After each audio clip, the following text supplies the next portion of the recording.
ഇതിൽ ഈ ഫസ്റ്റ് കാണുന്ന ഈ മെറ്റീരിയലാണ് നമ്മളിപ്പോൾ ഈ പറഞ്ഞ പ്രീമിയം മെറ്റൽ കേസ് എന്ന് പറയുന്ന സംഭവം. സെക്കൻഡ് കാണുന്ന നമ്മൾ നോർമലി ചെയ്തുകൊണ്ടിരിക്കുന്ന പ്രീമിയം ഗ്ലാസ് കേസ്. ഇതിൽ തന്നെ ഇതിൻ്റെ ബേസ് മെറ്റീരിയൽ കാര്യങ്ങളൊക്കെ വരുന്നത് പക്ക സിമിലറാണ് വരുന്നത്.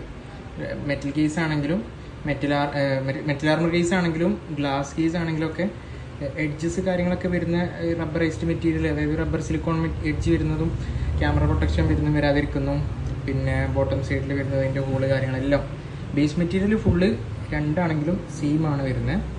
പിന്നെ നമുക്ക് വരുന്നത് ഫിനിഷിങ്. പിന്നെ നമുക്ക് ഈ പ്രിൻറ്റഡ് ഏരിയ വരുന്നുണ്ടല്ലോ, ഇവിടെയാണ് നമുക്ക് മെയിനായിട്ട് ചേഞ്ച് വരുന്നത്. ഈ മെറ്റൽ ആർമർ കേസിൽ വരുമ്പോൾ നമുക്കൊരു പ്രിൻറ്റ് വരുന്നത് ഒരു മെറ്റൽ ഷീറ്റ് എന്ന് പറയും. അതായത് ഗ്ലാസിനെ കമ്പയർ ചെയ്യുമ്പോൾ ഗ്ലാസ്സിലേറെ വെയിറ്റ് കുറവായിട്ട് വരുന്നൊരു സംഭവമാണ്, ലൈറ്റ് വെയ്റ്റഡ് ആണ്.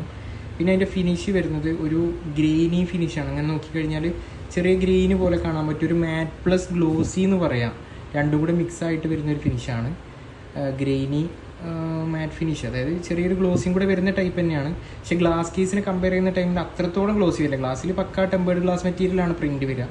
അതുകൊണ്ട് തന്നെ നമുക്ക് ഇത്രത്തോളം പിന്നെ ഗ്ലോസി വരും ഗ്ലാസ് കേസിൽ. മറ്റേതാകുമ്പോൾ ഒരു ഗ്രീനി മാറ്റ് പ്ലസ് ഗ്ലോസി എന്ന് പറയുന്ന ഒരു ഫിനിഷിംഗ് ആണ് നമുക്ക് വരുന്നത്. പിന്നെ നമുക്ക് ഗ്ലാസ് കേസിനെ കമ്പയർ ചെയ്യുമ്പോൾ കിട്ടുന്ന ഏറ്റവും വലിയ അഡ്വാൻറ്റേജ് എന്ന് പറഞ്ഞു കഴിഞ്ഞാൽ ഗ്ലാസ് കേസിൻ്റെ പോലെ താഴെ വീണ് കഴിഞ്ഞാൽ പൊട്ടുന്ന ഒരു ഇഷ്യൂ. അതായത് ഗ്ലാസ് കേസ് ക്രാക്ക് പ്രൂഫ് അല്ലല്ലോ, മെറ്റൽ കേസ് പക്ക ക്രാക്ക് പ്രൂഫാണ്. താഴെ വീണ് കഴിഞ്ഞാൽ ക്രാക്ക് കാര്യങ്ങളൊന്നും വരില്ല, അങ്ങനത്തെ ഒരു മെറ്റീരിയലാണ് അത് വരുന്നത്. പക്ഷെ നമുക്ക് ഗ്ലാസ് കേസ് സ്ക്രാച്ച് പ്രൂഫാണ്. സ്ക്രാച്ച് കാര്യങ്ങളൊക്കെ റെസിസ്റ്റ് ചെയ്യുന്ന ഇതാണ് നമുക്ക് വരുന്നത്.